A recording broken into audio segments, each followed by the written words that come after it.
Buenos días, queridos alumnos. Yo siempre saludándolos, esperando que estén todos bien en casita, listos, preparados para nuestro examen. Yo aquí les voy a dejar una ayudita, ¿no? Empezamos con el verificando aprendizaje del tema 4, ¿ya? Verificando aprendizaje del tema 4. Bien, pregunta número 1. Fue una clase social numéricamente reducida, compuesta por un conjunto de familias, cuyo poder reposaba en la prosperidad de la tierra, las propiedades mineras, el gran comercio de importación y exportación y la banca. Nos referimos ¿a qué nos referimos? A la oligarquía costeña. Oligarquía costeña. Muy bien. Pregunta número 2. Los capitales estadounidenses ingresaron al Perú interviniendo en el sector minero, Muy bien. Los indígenas enganchados trabajaron mayormente en los latifundios serranos, Muy bien. Durante las primeras décadas del siglo XX, el civilismo instaura el llamado periodo de la República Aristocrática, caracterizado por el predominio de un pequeño grupo de proletarios industriales. Predominio de un pequeño grupo de proletarios industriales quiere decir que había un grupo pequeño, pero que tenían mucho dinero y eran los que movían toda la economía, ¿no? En esos tiempos, ¿sí? Muy bien. Número 5. La economía a inicios del siglo XX se caracterizó por el desarrollo de exportaciones de materia prima. ¿No? Empezamos a vender el guano, empezamos a vender el algodón, empezamos a vender el caucho, una serie de productos. Muy bien. Pregunta 6. El mayor representante de la ideología anarquista en el Perú en ese tiempo fue Manuel González Prada, ¿ya? Número 7. Son características de la República Aristocrática. Acá tenemos 5 enunciados, ¿sí? Y el correcto es la letra C. ¿Ya? Dice acá, estados liberales socialistas, participación libre del pueblo, explotación del campesino por los gamonales, dominio absoluto de la oligarquía y control y administración del Estado se realizaba desde la capital. Eso es cierto, ¿cierto? Entonces acá la correcta es la letra C. Muy bien. Número 8. El último presidente de la República Aristocrática fue José Pardo y Barreda. Muy bien, 9. Cultivo más importante que fue impulsado de manera creciente en la costa norte durante el lapso de la República Aristocrática, la caña de azúcar. Muy bien, número 10. Durante la llamada República Aristocrática, se puede decir que ejerce su hegemonía el partido... ¿qué partido? El partido civilista, que evidentemente representó los intereses ¿de qué? De la oligarquía costeña. Letra D. Muy bien. Continuamos con el tema 5. ¿Ya? Con el tema 5. ¿Sí? Con el tema 5, la página 100. ¿Ya? Vamos a ver la página 100. Retroalimentación. ¿Quiénes fueron los personajes políticos del Partido Civil que acompañaron en el gabinete a Candamo? Bien, fue Lino Alarco, y Serapio Calderón. Ellos son los que acompañaron a Candamo. ¿Qué función, número 2, cumplen las escuelas normales? ¿Qué función cumplen las escuelas normales? Muy bien, las escuelas normales son preparar a maestros para que vayan a enseñar a colegios y universidades. Preparar a maestros, ¿sí? Muy bien, número 3. ¿Cuál fue el objetivo de Pardo al desarrollar la educación en el país? Lo que quería era cambiar el nivel de cultura de los ciudadanos y sobre todo de los jóvenes y niños, ¿no? Muy bien, número 4. ¿Cuál fue el objetivo del proyecto Manzanilla? El proyecto Manzanilla fue una lograr una ayuda a los obreros que trabajaban muchas horas y ganaban muy poco. Entonces fue un proyecto para ayudar a los obreros, al más necesitado, se puede decir, ¿no? Bien, trabajando en clase. El texto se sostiene que durante el gobierno de José Pardo continuaba la chilenización. ¿Recuerda en qué consistió ese proceso de chilenización? Bueno, los chilenos que no querían entregarnos el territorio de Tacna y Arica, ¿no? Maltrataban a los peruanos y hacían que se vengan hacia el centro del Perú, ¿no? O sea, los maltrataban, hacían cosas, es decir, los despreciaban, los marginaban, etc. Esa fue la chilenización. Y siguiente pregunta dice, ¿cuál es el origen de dicho proceso?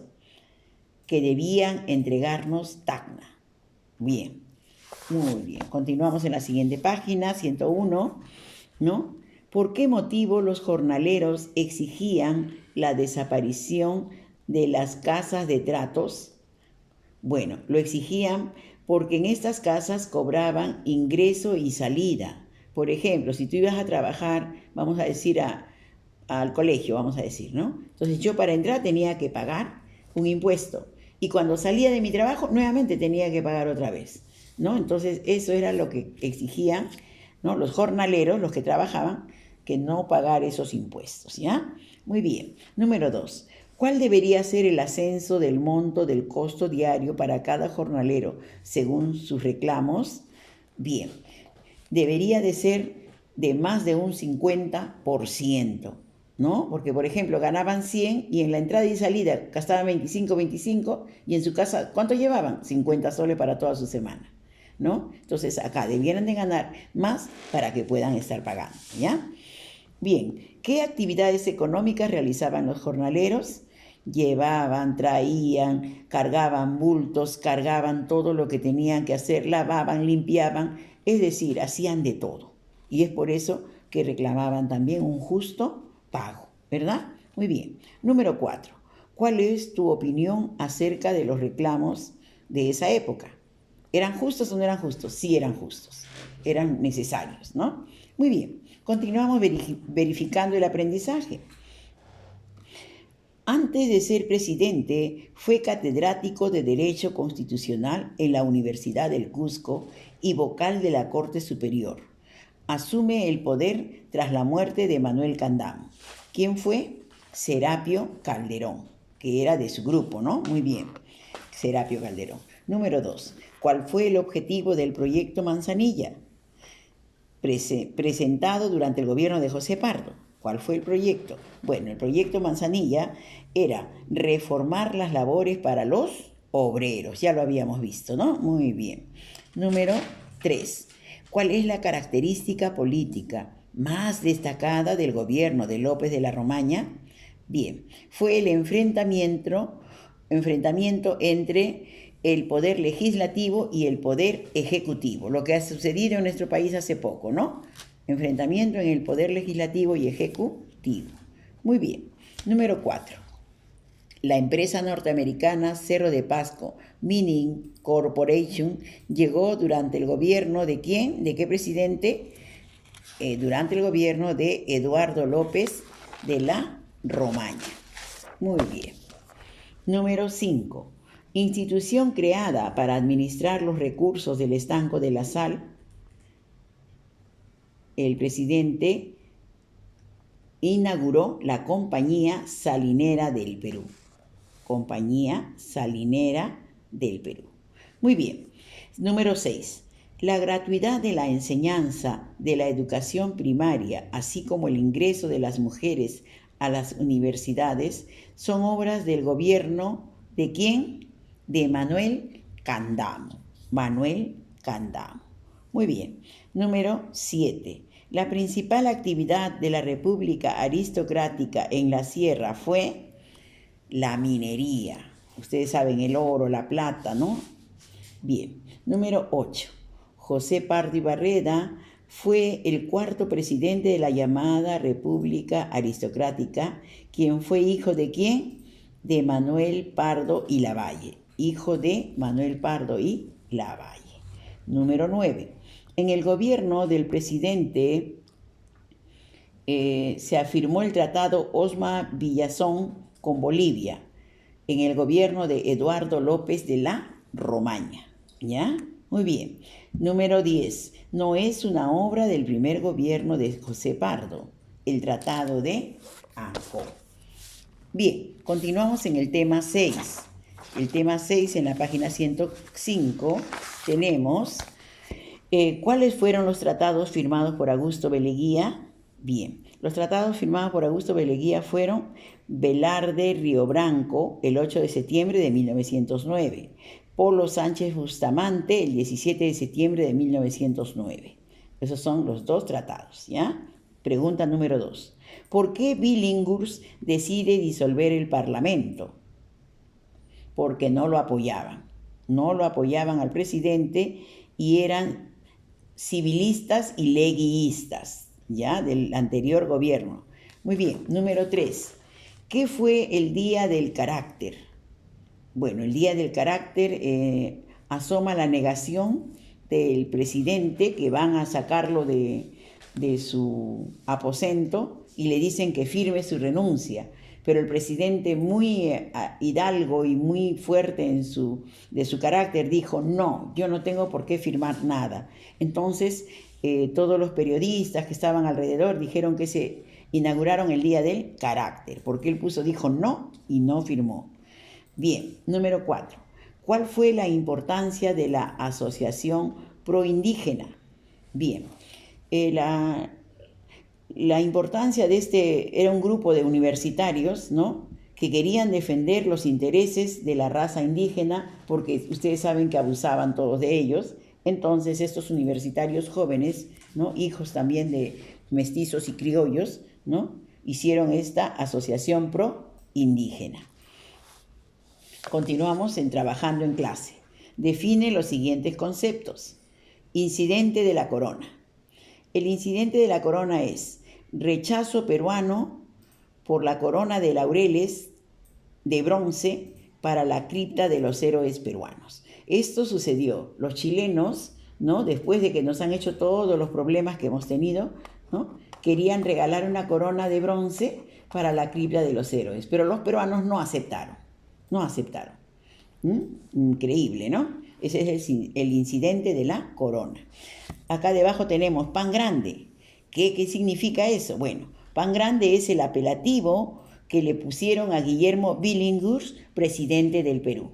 Porque antes de él, el gobierno subió el pan, que era chiquitito, subió como 5 céntimos, 5 peniques en ese tiempo, ¿no? ¿Y qué hizo Billinghurst? Fue a las panaderías y dijo que los panes deben ser grandes y no debe variar el precio. Entonces, desde ese momento le ponen a él pan grande, ¿ya? Miren, ve. Siguiente, Día del Carácter, ya sabemos, negación de firmar su renuncia el presidente. Se puso fuerte y dijo: no firmo ninguna renuncia, ¿no? Excelente, hay que copiar eso, el carácter. Elabora una relación con 4 obras del gobierno de Billinghurst por las cuales se le considera un gobierno populista. Muy bien, la primera obra que yo he encontrado: se otorgan las 8 horas de trabajo a los jornaleros. Perfecto. En la provincia constitucional del Callao, nada menos, ¿ya? Luego, la segunda, el decreto de las huelgas. Se autorizó a que haya huelgas cuando es un reclamo justo. Tercer trabajo, analiza los conflictos antes de aceptarlos o descartarlos. Muy bien, la cuarta es medidas a favor del pueblo y sobre todo de los obreros, ¿ya? Medidas, ayuda para los obreros. Muy bien, continuamos, página 106. ¿Cuánto era el tiempo de jornal de un obrero a inicios del siglo XX? No olviden hacer la lecturita de los obreros al inicio del siglo XX. Yo les voy a dar la respuesta, pero ustedes lean, porque es muy, muy interesante, muy bonito, ¿ya? Bien, ¿cuánto era entonces el tiempo de jornal de un obrero a inicio del siglo XX? Trabajaban de 10 a 15 horas, imagínense, y con un sueldo bajísimo y todo lo demás, y les cobraban la entrada y la salida. Bien, número 2. ¿Qué eventos afectaba el nivel de vida de sus remuneraciones? ¿Les afectaba su salud? ¿no? Les afectaba en su vida y en su hogar, porque llevaban una miseria de plata y estaban medios anémicos y enfermos, ¿ya? No tenían seguro de salud, nada de eso, ¿ya? Muy bien. 3. ¿Por qué se considera la legislación laboral de José Matías Manzanilla como reformista? Bueno, se considera que era reformista porque ayudaba solamente a algunos, ¿ya? Entonces, es por eso que José Matías, como reformista, ayudaba solamente a algunas personas que eran de su entorno, a los que simpatizaban con él, más no a los que debiera de ayudar. Número 4. ¿Cuál fue el punto de partida de la agudización en las industrias? ¿Qué pasó cuando hay más industria, cuando hay más trabajo? Maltrato a los trabajadores, bajo sueldo, ¿sí? Y no les pagaban. ¿Saben qué? No hemos vendido nada, la otra semana te pago. Y si no vienes a trabajar, no te pago nada. Entonces así los tenían enganchados y los engañaban a los pobres obreros. Bien, continuamos en la página 107, verificando el aprendizaje. El tratado Polo Bustamante tiene relación con ¿qué país? Sencillamente con el país de Bolivia. Bien. Número 2. El Día del Carácter. Recuerdan el intento del golpe de Estado contra Beleguía, que no firmó. ¿Ya? No firmó. Muy bien. 3. Reglamento de huelga. El 24 de enero de 1913. ¿Fue firmado por qué? Por Guillermo Billinghurst. Muy bien. 4. La primera victoria sindicalista en el Perú se dio ¿con quién? Con el reglamento de huelgas, ¿ya? El presidente dio el reglamento y dijo, sí, pueden hacer su huelga. Número 5. En la República Aristocrática de 1895 a 1914, llamada así por el historiador Jorge Basadre, el Estado peruano fue liberal burgués entre los años 1912 y 1914, porque estuvo gobernada ¿por quién? Por Augusto B. Leguía. Muy bien. Número 6. La conquista de la jornada de las 8 horas de trabajo fue inicialmente alcanzada por los trabajadores, ¿en dónde dijimos? En el Callao. Ya, en el Callao. Muy bien. 7. A diferencia de los presidentes anteriores, Billinghurst, este fue de carácter populista. Ya sabemos que fue de carácter populista. Él se iba a todo sitio tranquilo, no se hacía problema y era muy querido por el pueblo. Muy bien. Gobierno conocido como Pan Grande, ya sabemos que es Guillermo Billinghurst, ¿no? Billinghurst, número 9, fue derrocado de su mandato presidencial por el entonces coronel Óscar R. Benavides. Lo que pasa que era demasiado bueno, entonces los militares inmediatamente no les gusta eso, ¿ya? Bien, o sea que fue derrocado por Óscar R. Benavides. Pregunta 10. Fueron los estados sudamericanos con quienes el Perú resolvió problemas limítrofes durante el primer gobierno de Augusto B. Leguía. En realidad fue Ecuador y Colombia, ¿ya? Pero también en ese mismo año tuvo algunas querellas con Bolivia, Chile y Brasil. Las más importantes fueron con Ecuador y Colombia. Bien, pasamos al tema 7, ¿sí? Página 110. Bien. El problema de la brea y pariña se encuentra relacionada con la empresa inglesa London and Pacific Petroleum. ¿Ya? Se encuentra entonces con London and Pacific Petroleum. Define cheques circulares. Muy bien. Son monedas de papel con valor en oro. Sabemos que nuestra moneda era la libra peruana de oro, libra de oro peruana, ¿sí? Era de oro en realidad. Pero como hubo una crisis económica, ¿qué pasó? El presidente mandó a hacer monedas de papel con valor en oro. Hasta ahora tenemos las monedas de papel, ¿verdad? Bien. 3. La convención de partidos fue liderada ¿por quién? Por Andrés Avelino Cáceres. ¿Quién fue el último presidente de la República Aristocrática? Pardo y Barreda, ya sabemos. Muy bien. Trabajando en clase.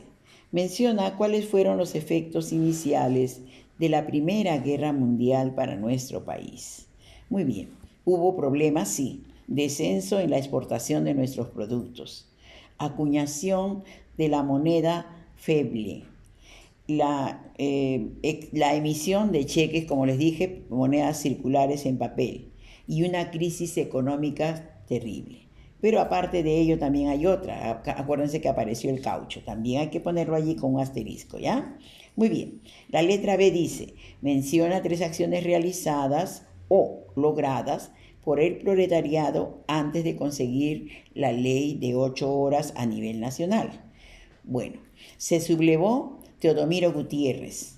1. 2. Huelga de los empleados. 3. La lucha por la jornada de las 8 horas fue con 2 y 3 días de ayuno. Bien, continuamos. A la otra página, primera pregunta. ¿Dónde se fijará de mutuo acuerdo el tiempo para el trabajo a diario? ¿Dónde se fijaría? Dice, entonces, eso se va a fijar en el Estado. ¿Sí? El presidente emite una carta y lo decreta. Si se produce una falta de acuerdo sobre las horas a trabajar, ¿quiénes tomarán la decisión sobre este particular? El presidente, quiere decir el Estado peruano. ¿Ya? 3. ¿Cuánto debe demorarse la resolución de las diferencias entre las partes? Solamente debe demorar 8 días. ¿Ya? Ese es un trato. Muy bien.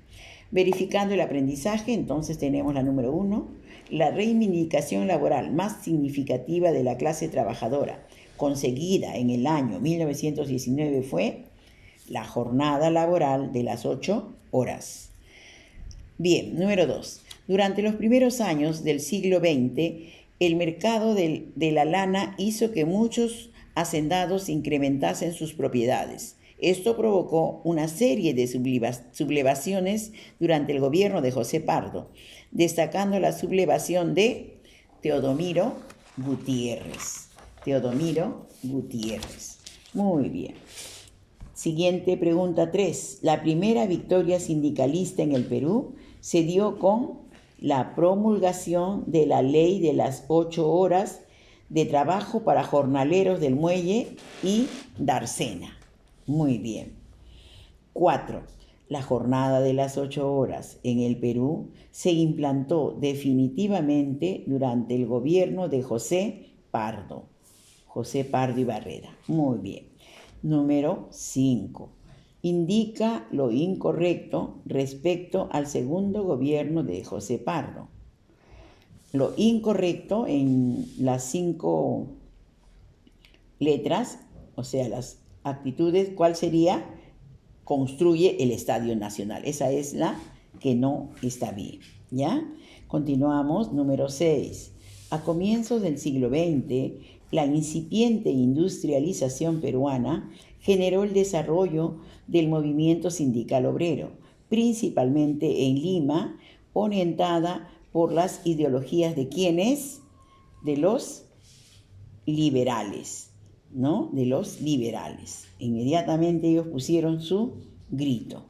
7. La jornada de las 8 horas, inicialmente conquistada por los jornaleros del Muelle y Dársena del Callao, fue lograda plenamente durante el gobierno del presidente José Pardo. Muy bien. Pregunta 8. Su gobierno coincide con el estallido de la Primera Guerra Mundial. Óscar R. Benavides. 9. Guillermo Billinghurst fue derrocado de su mandato presidencial por el entonces coronel Óscar R. Benavides. 10. Fue el pretexto para romper relaciones diplomáticas con Alemania. ¿Qué cosa? El hundimiento del buque Lorton. Hundimiento del buque Lorton. Bien, queridos alumnos, espero haberle ayudado para su examen. Estudien, muy buena suerte, cuiden, no se olviden de hacer las lecturas que están muy interesantes, muy bonitas. Cuídense mucho.